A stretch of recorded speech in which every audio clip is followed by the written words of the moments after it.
This is Schools for Students, the podcast where I talk about what schools can do to maximize the positive outcomes of their low-income students. I'm your host Mel, and today's topic is implementing embodied work in education. In this week's episode, I hope to convince my fellow students to question and disrupt the systems that allow and encourage body work, consumerism, and status in the educational system. And I argue the importance of introducing embodied work and community in the educational system to improve the body image of students. I'll start by talking about the systems that are at play that encourage body work to signify status for teens. Then I'll unpack the consequences that these systems have on the self-image and the well-being of teens. I'll move on to talking about the way teens can disrupt these systems, and I'll end off the podcast with potential implementations in the educational system that will help students move toward embodiment and community. So I wanted to start us off with talking about what systems are at play that prioritize body work to signify status for teens.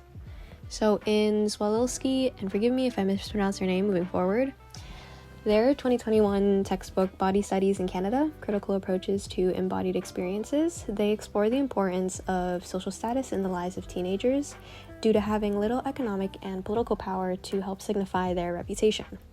What's interesting about the situation this places teenagers in, Zwolilski continues, is that they have to rely on their body to signify their status among peers. Mainly, teenagers are tasked with relying on their beauty and their athleticism to indicate their status. But what systems are at play that help students form their conditions for status? Young men are heavily impacted by the fitness industry, and hegemonic masculinity as an important signifier of status is athletic prowess. Girls, on the other hand, gear their attention to the cosmetic and fashion industries as well as the beauty ideals in media to help them maximize their standing in physical beauty, their most significant status signifier. However, there are broader systems at play that allow for the continuation of these industries that help indicate the status of teens. Those systems are capitalism, neoliberalism, and consumerism, an extension of capitalism, I would say. Both neoliberalism and capitalism breed competition. Neoliberalism does it by encouraging individualism and personal growth, disconnecting the person from the community, while capitalism does it through consumerism, which encourages the constant consumption of products that fuel status. So what does focusing on these systems do to the self-concepts of students? How does it affect body image, mental, and physical health? For boys, centering hegemonic masculinity in how boys' athleticism should be perceived results in teachers adopting a harmful and exclusionary way of teaching. Tischler and McCautry in 2011, their study found in a qualitative analysis of marginalized boys in PE classes that if the boys were deemed not competent at the sport they were playing in class, they would be ignored or discarded by their educators. They also found that when other kids would be teasing them for not excelling in a particular activity, teachers refrained from intervening, allowing for the teasing and the lowering of social status to occur. This exclusion from both teachers and peers evidently contributed to the negative self-image of the young men. However, these teachers not only acted exclusionary towards these boys, but they also praised and paid more attention to the students who displayed more competence, contributing to the increase of their social status among peers. And this study shows that if left unchecked, a hegemonic masculine way of thinking enables teachers to reinforce and create social standings among peers, inevitably worsening the well-being of boys that don't excel in athleticism because they're not receiving the same type of validation. For girls, one of the most popular mediums girls use to gain an understanding of beauty ideals is through social media, and the beauty industry is no stranger to this. Advertisers understand that sexualized images on social media gain more traction and use it to their advantage to gain more viewers and buyers. Unfortunately, due to a lack of content control and filters on social media, young women are continuously exposed to sexualized body ideals sported by older women.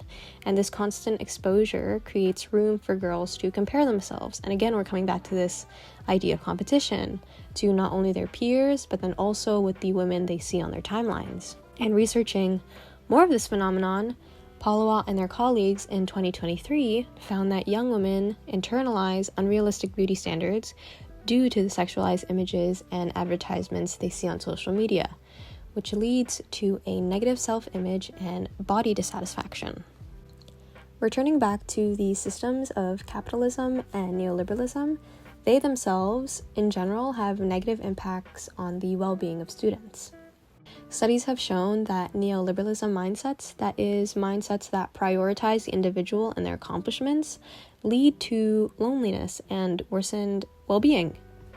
Consumerism can increase competition for both young women and men, with women fiending for the latest beauty trends and young men fiending for the latest fitness craze. And while a small amount of competition is good, research has shown that constantly comparing oneself to others leads to worsened mental health, like lower self-esteem and having a negative body image. Also, if students rely on the latest trends to signify their status among their peers, approaching this from the lens of lower income students not being able to afford the latest beauty or athletic trends could then increase feelings of inadequacy due to students' inability to increase their social status through materialistic purchases.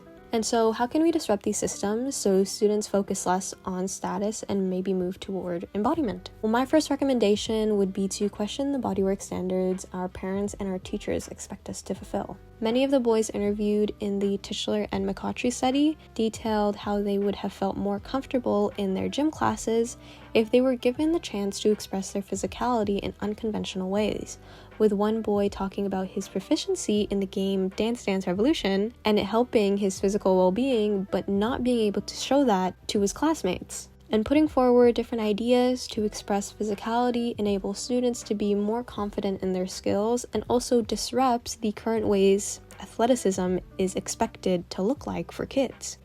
Furthermore, when parents or teachers continuously push beauty or athletic standards on their kids and students, it is acceptable to have respectful conversations that educate older generations on the harmful impacts of unrealistic beauty and body standards.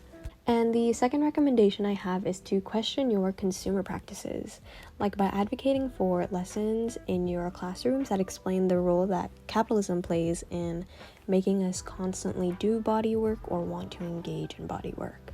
These lessons could be as simple as shifting certain thoughts, like before you choose to buy something that's trending, taking the time to think about why you're making the purchase in the first place.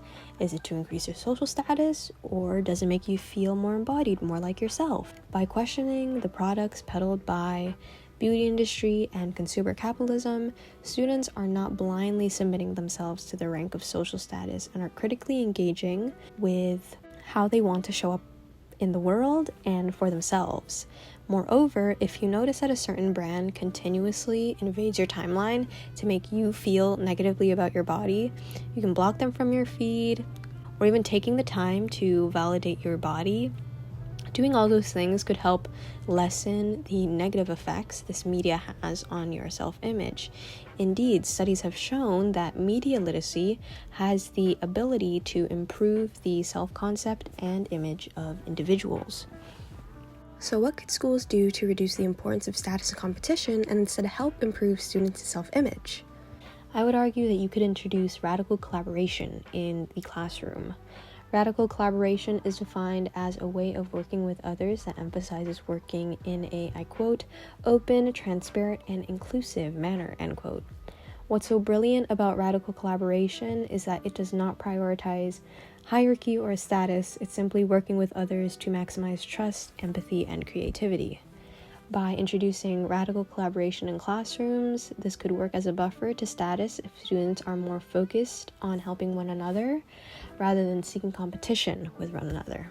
A way schools could help improve students' self-concept, and this I hope my listeners advocate for, is to integrate embodied learning in PE and gym classes.